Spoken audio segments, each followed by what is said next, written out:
నమస్తే అండి. నేను ఒక పోస్ట్ గ్రాడ్యుయేట్ అంటే ఎంబీఏ చదివిన వ్యక్తిని అనమాట. ఎంబీఏ చదివాను కాబట్టి నాకు చాలా బిజినెస్ థాట్స్ ఉన్నాయి. మా సొంత ఊరు ఏదంటే అమరావతి దగ్గర ధర్నకోట.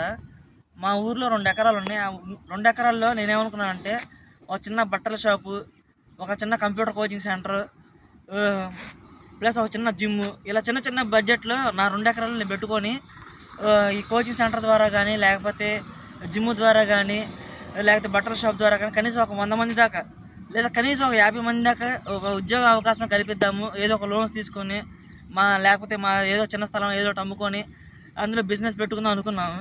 కానీ ఇప్పుడు గవర్నమెంట్ తీసుకున్న నిర్ణయం వలన మేము నష్టపోతున్నాం. ఏంటంటే ఈ అమరావతి మండలంలో కూడా ఈ ల్యాండ్ పూలింగ్ ద్వారా మా పొలాలని తీసుకుంటారని చెప్పి తెలిసింది. యాక్చువల్గా నా వినతి ఏంటంటే ఎక్కడైతే అవుటర్ రింగ్ రోడ్డు, లేకపోతే ఎక్కడైతే ట్రైన్ వెళ్ళే మార్గం ఉందో అక్కడ ఆ మార్గం వరకు తీసుకొని మిగతా పొలాలని వదిలేయాల్సిందిగా వినతి అనమాట. ల్యాండ్ పూలింగ్ కింద అన్నీ మీరే తీసుకొని మీ ఇష్టం వచ్చిన వాళ్ళకి ఇవ్వడం కూడా సమంజసం కాదు.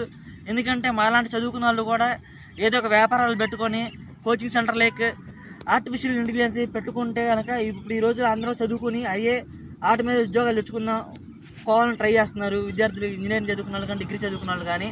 సో దయచేసి మాలాంటి ఉద్యోగ ప్రొవైడ్ చేయాలనుకునే వాళ్ళకి కానీ, లేకపోతే చదువుకున్న వాళ్ళు బిజినెస్ పెట్టాలనుకున్న వాళ్ళకి ఇలాంటి ల్యాండ్ పూలింగ్ వలన మీరు తీసుకోవడం వలన నష్టపోతాము. దయచేసి మాలాంటి వాళ్ళని ఎంకరేజ్ చేస్తూ మా పొలాలను తీసుకోకుండా ఉండవాలని వినతనమాట. మా పొలాలు తీసుకోకండి ప్లీజ్.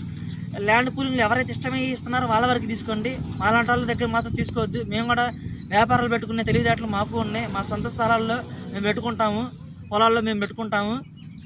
అంతే ఫ్రెండ్స్. నేను